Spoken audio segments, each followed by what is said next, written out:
let's focus on our direct contact for the show today. Our topic for the day, and we start with issues around relative efficiency of the private versus public sector.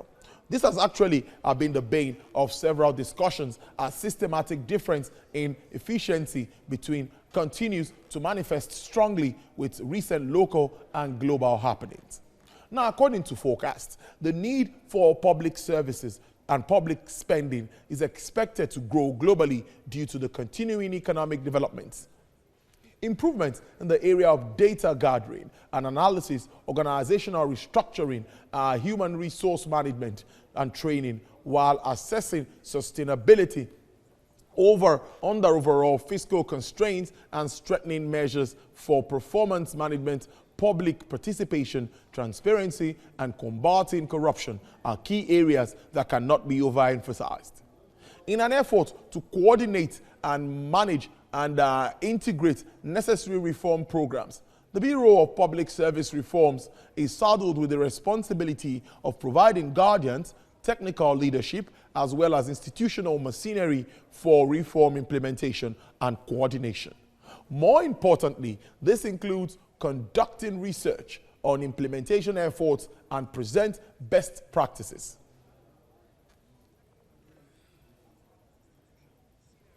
Joining me to discuss the public service reforms in Nigeria and how the Bureau implements its mandate and much more is the Director General of the Bureau of Public Service Reforms, Dr. Dasuki Ibrahim Arabi. Thank you very much, DG, for your time. Thank you very much. Good afternoon, Nigerians. It's great to really have you on the show. Now, efforts at reforming the public service for better service delivery is something that has been on the front burner. Now, how much has been achieved in implementing, let's start with the government master plan, and what are the identified setbacks? Now, thank you very much for this interesting question. The Bureau of Public Service Reforms had, before this period, developed a program or a strategy that is called the National Strategy on Public Service Reforms, which has 4 pillars that are all aimed at improving the quality of public service delivery in Nigeria. Within the National Strategy on Public Service Reforms, in the last 15 years, we have focused on digitalization of government processes. Now, this has led to the federal government creating the NITDA as an agency to provide IT leadership, and Galaxy Backbone to provide connectivity.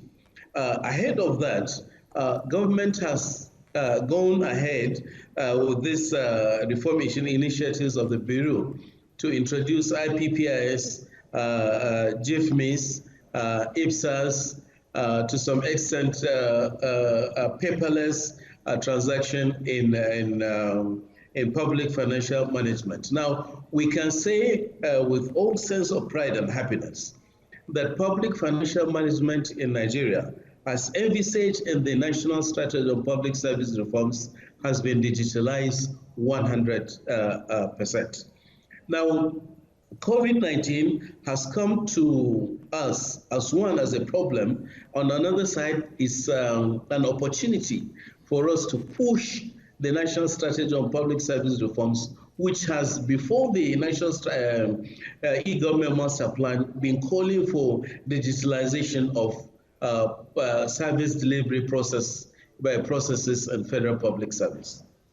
It sounds interesting. Yes, my next question has to do with COVID-19, which has obviously changed the face of doing things. In what ways, specifically, will the BPSR use this to drive its e-governance plan? Now, BPSR has this mandate of coordinating these reforms, and we have been doing that before COVID-19. But as I said, we are going to pick that opportunity, those challenges, and see them as opportunities. Now, working with the central agencies of government who are leading in public service, that is Office of Head of Civil Service of the Federation, the Ministry of communication and digital economy. Number one, the master plan has envisaged things, e-government master plan has said use of IT should be enforced. Now, ahead of this, the ministry and head of service are working out to produce a national policy on virtual meetings so that we'll continue to operate the way we have started or the way we have been doing, where online meetings and engagements will be enshrined in the National Digital Economy Policy and document. Indirectly, service delivery processes are going to be faster and cheaper for government. We have, as the Bureau, before this time, developed a scorecard for ranking of government websites with the aim of saying man-to-man contacts should be reduced by more than 90% in accessing services rendered by government agencies. So by that, all government agencies must have functional websites, they must have functional email addresses, they must have functional telephone numbers that somebody will respond to, and they must have online contact forms where inquiries can be made and somebody will respond to them immediately. The services they render, the fees that they charge for their services, all these informations must be on the website of ministries, departments, and agencies. Ahead of that, the Bureau has been looking at the possibility of us holding a conference with technology entrepreneurs who open the public service to them and say, this is Nigerian public service. What applications, what solutions can you develop in view of COVID-19 that can improve the quality of public service delivery using ICT? Staying with COVID-19 and what it has actually put us through and what we expect moving forward, government is also revisiting the Oronsare report so as to merge public institutions, which may lead to, well, maybe downsizing or restructuring, all in the move to cut down cost of governance. To what extent do you think this this will drive greater public service efficiency? Well, the only thing constant in life is change. The only constant in management is change and improvement in the way we deliver service. Oronsare white paper is not looking at reducing number of public servants, but reducing cost of governance. Where you have duplication, you merge the organizations, you reduce their size directly or indirectly. So I think it's going to be fantastic if it's implemented. It will reduce our size, though I am of the school of thought that the Nigerian civil service or public service is not overbloated. So it doesn't require too much reduction in size. All right. Now, one of the realities this time have thrown up is that much can be achieved with less. Well, let's agree. But how will the Bureau, let's talk about utilizing this, helping to make the public sector, which some also describe as over-bloated, more speedily in the discharge of its duties? Talking about duties now, DG. Now, the head of service is leading Pillar 4 of the National Strategy on Public Service Reforms. Okay. And around that, we are looking at enterprise content management. And that means indirectly digitalization of records and management of records. E-filing is going to be introduced. Electronic data record management systems are going to be introduced. And COVID-19 that came without signal has forced us to look the side of IT to provide quicker service to citizens. So we're going to improve on that. And you can see that we have a very active minister in Ministry of Communication and Digital Economy, who before this time has been working with BPSR and agencies under his ministry to see to the successful implementation of the e-government master plan. DG, the NDDC probe has also shown that corruption is still highly endemic in the system, despite the anti-corruption fight. Are we thinking of new strategies, maybe from the Bureau, to engage, to change this, this mindset of corruption around the civil service, public service? Now, the entire strain behind the National Strategy on Public Service Reforms is to reduce man-to-man contact in delivery of service. Once you do that, especially in management of government finances or funds, issues of corruption will be reduced because virtually everything is going to be done electronically. As you may know, some of these reforms are just coming on board, most likely before this recent case that you have just mentioned. So as we go further, the digitalization is covering all aspects of public financial management.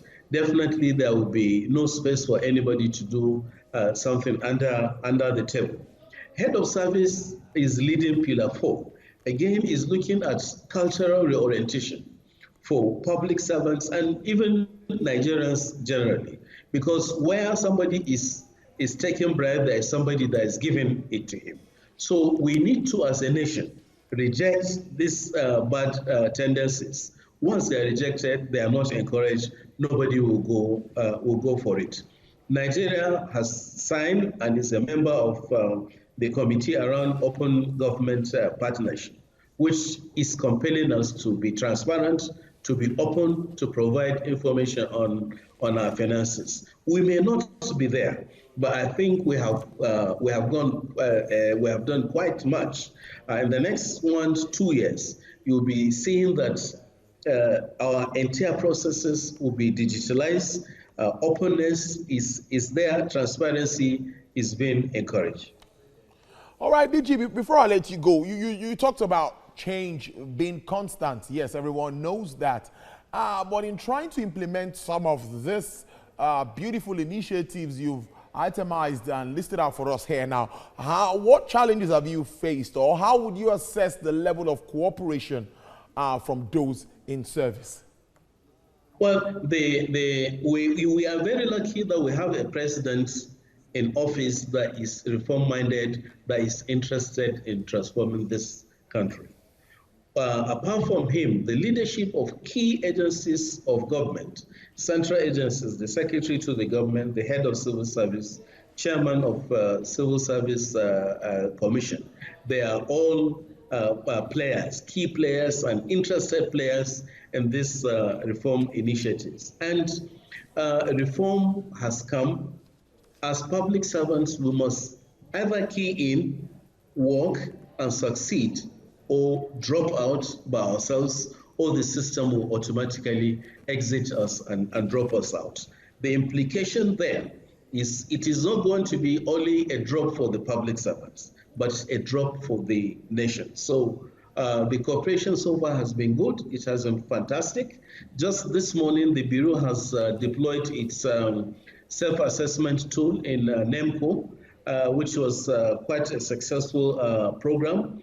And the cooperation that we received by the management of the agency, the Ministry of Power, the Minister and the Permanent Secretary who were at that event was quite fantastic and interesting. So the train is getting loaded. Public servants are following us. They are dancing to the music, and we're assuring you that Nigerian public service, as envisaged in the National Strategy on Public Service Reforms, by the year 2025 or so, we're going to be among the first 20 public services in the world.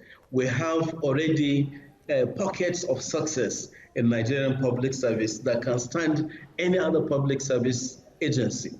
If I may go further, if you look at NCC, you look at MBS, you look at our Securities and Exchange Commission, you look at NATI, you look at all these agencies have come up to the level that you can compare them comfortably with any similar agency in the world. That's a good way to leave it there. The Director General of the Bureau of Public Service Reforms, Dr. Dasuki Ibrahim Arabi. Thank you very much for sharing your time with us on Business Nigeria. Thank you very much. It's my pleasure.